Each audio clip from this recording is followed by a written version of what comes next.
Assalamualaikum warahmatullahi wabarakatuh. Perkenalkan, nama saya Putri Ratu Istimewa dengan NIM 20600121058. Di sini saya akan memaparkan materi tentang ostologi, epistemologi, dan aksiologi. Kata ostologi dan epistemologi dan aksiologi menurut bahasa berasal dari bahasa Yunani. Kata ostologi berasal dari kata ontos yang berarti berada atau yang ada. Sedangkan pada kata epistemologi berasal dari bahasa Yunani yang artinya knowledge, yaitu pengetahuan. Kata tersebut terdiri dari dua suku kata, yaitu logia yang artinya pengetahuan dan epistem yang artinya tentang pengetahuan. Maka dapatlah dikatakan bahwa epistemologi merupakan pengetahuan tentang pengetahuan, dan kata aksiologi berasal dari kata aksios yang artinya bermanfaat.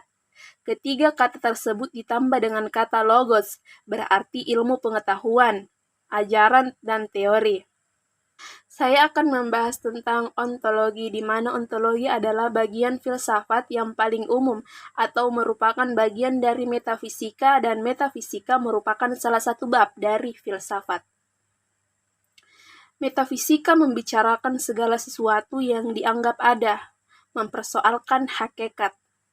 Hakikat ini tidak dapat dijangkau oleh panca indera karena tak terbentuk, berupa, berwaktu, dan bertempat.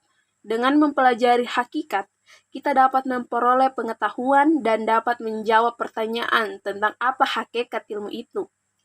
Ditinjau dari segi ontologi, ilmu membatasi diri pada kajian yang bersifat empiris. Objek penelaahan mencakup seluruh aspek kehidupan yang dapat diuji oleh panca indera manusia.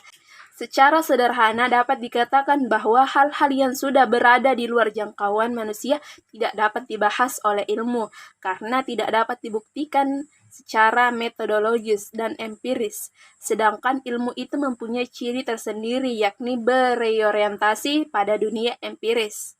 Ada beberapa asumsi mengenai objek empiris yang dibuat oleh ilmu, yaitu yang pertama, menganggap objek-objek tersebut mempunyai kesamaan antara yang satu dengan yang lainnya, misalnya dalam bentuk, struktur, sifat, dan sebagainya. Yang kedua yaitu menganggap bahwa suatu benda tidak mengalami perubahan dalam jangka waktu tertentu. Dan yang terakhir adalah determinisme, yakni menganggap segala gejala bukan merupakan suatu kejadian yang bersifat kebetulan. Asumsi yang dibuat oleh ilmu bertujuan agar mendapatkan pengetahuan yang bersifat analitis dan mampu menjelaskan berbagai kaitan dalam gejala yang bertangguk dalam pengalaman manusia. Asumsi pertama adalah asumsi yang mendasari telaah ilmiah, sedangkan asumsi kedua adalah asumsi yang mendasari moral. Oleh karena itu, seorang ilmuwan harus benar-benar mengenal asumsi yang dipergunakan dalam analisis keilmuan. Sebab mempergunakan asumsi yang berbeda, maka berbeda pula konsep pemikiran yang dipergunakan. Suatu pengkajian ilmiah hendaklah dilandasi dengan asumsi yang tegas, yaitu tersurat, karena yang belum tersurat dianggap belum diketahui atau belum mendapat kesamaan pendapat.